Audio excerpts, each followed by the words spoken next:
Rennsport, a brand new sim racing game bound to compete with iRacing as well as ACC, has invited me to go to the summit with the best 100 sim racers in the entirety of the world, and it was held in Munich. Her split, so to speak, her heat.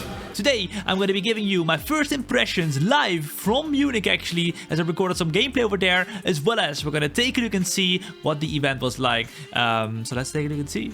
Ladies and gentlemen, welcome to Rennsport, the very first time I'm going to be driving on the track in a pretty cool rig right here. So let's go ahead and head out on track. Here we go, let's do it. Alright, here we go then. As we are gonna go and head out on track, we're driving at the Hockenheim Ring, and this is the first time I'm gonna be on this rig, so we're gonna have to take it easy in the first lap here. But we're gonna do a lap. I'm gonna do a commentary over the entirety of the lap. So let's see. I'm gonna tell you what I feel of the game so far and what the handling is like as well. As we head to the first turn right here, go and use the curb a little bit. We're gonna take it easy right here though on the out lap, but in a little bit we're gonna go full out, and maybe, just maybe, there will be some drift in, some Tokyo drift in. Now let's head to the next turn. So far it's feeling actually quite decent.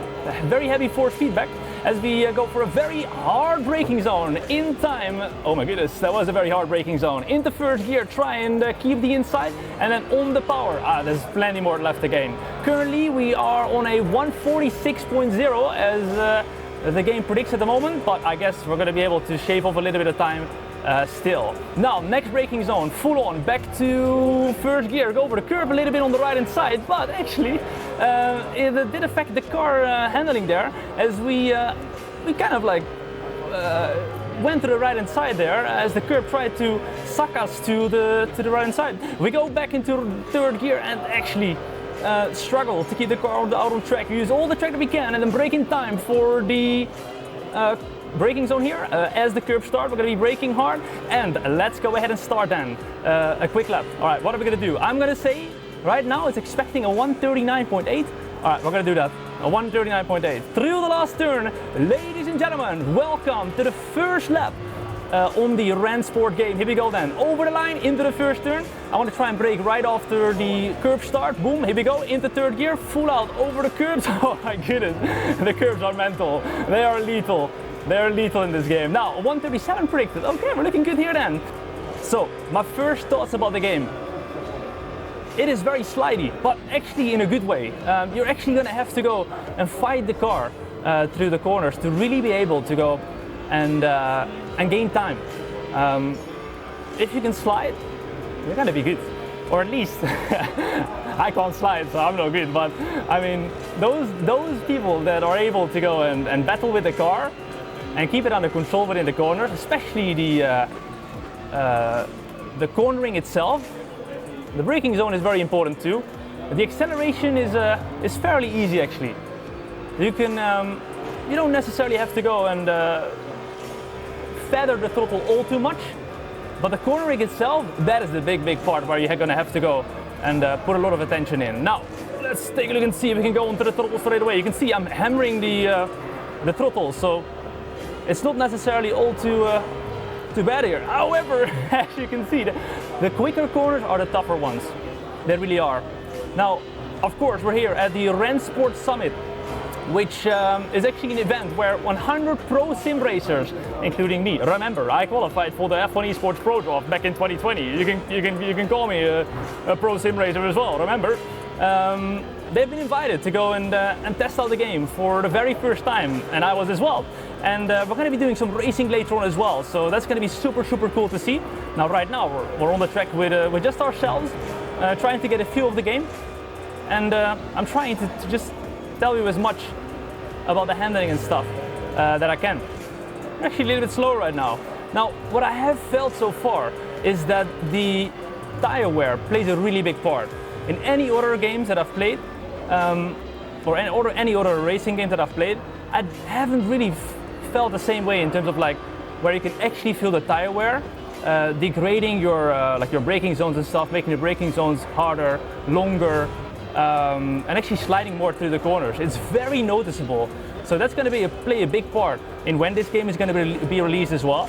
the tire wear and the tire pressures as well, right? Because if they go too hot, they're gonna start sliding. And the longer we drive, as you can see, the more tire pressures we get as well. As at the moment, we're not driving as smoothly as some of the pro drivers are probably going to be able to do. All right, so here we are in the last and final sector of the Hockenheimring on the Rennsport game. What I'm going to try and do is I'm going to try and demonstrate what the curves are like. They are very, very high. So let's go and try and see if we can go over the curves here. You can see the car is being unsettled massively, so you have to think twice about hitting those curves or not. Through the last turn though, try and see if we can hit the inside curve here as well, and you can see it unsettles the car crazily. The game that we played was in a very early alpha state, and we had two cars playable, the Porsche as well as the BMW, and we were able to play at the Hockenheim track. But as we looked around the event that the summit was actually held at, you could see that the Rennsport definitely already invested loads of resources into getting this game out there to the creators as well as the sim racers right here. So that actually bites very well in terms of the intentions of Rennsport for this new sim racing game. Now, Rennsport has been made from the ground up with about 40 developers creating the game at the moment, and that team is actually growing and growing as we go.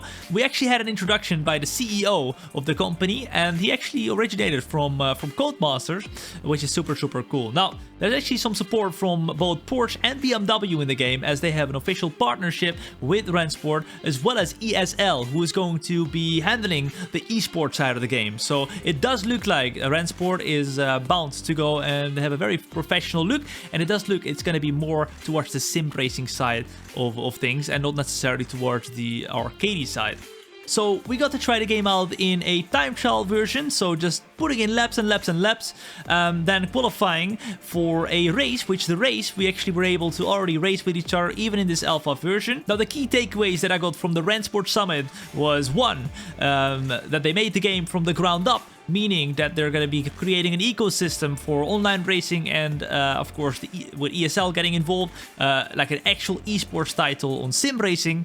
We're going to have to wait and see if there's going to be different types of cars than just the GT cars. I'm hoping there should be like Formula cars or hyper cars or something like that in the game as well. We did see there was a Porsche Mission R, which is the electric kind of like special supercar, but we'll have to wait and see what that is going to be. And the second thing was actually digital ownership, which is a very complicated thing, and some people actually thought it was NFTs, but they debunked that throughout the Rennsport event, and they said it was more as in having your car and being able to record the statistics, creating customized liveries or customized models, and being able to sell those to on the marketplace that they are going to be creating for the players as well as for companies themselves. So it's going to be very interesting to see how that's going to work.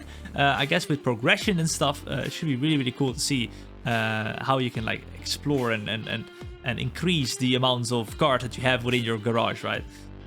So let's see. It sounds promising though, and the game felt pretty good, but there's still a lot of improvements to be made. I don't think the game is finished in any way or form just yet.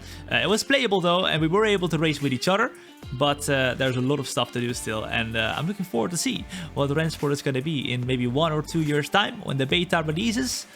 Or when the full game releases. But regardless, thank you for watching though to the video of today. If you enjoyed the very first impressions from me on the Rennsport game, then make sure you hit that follow button and make sure you stay tuned for more videos in the future. Peace out, bye bye.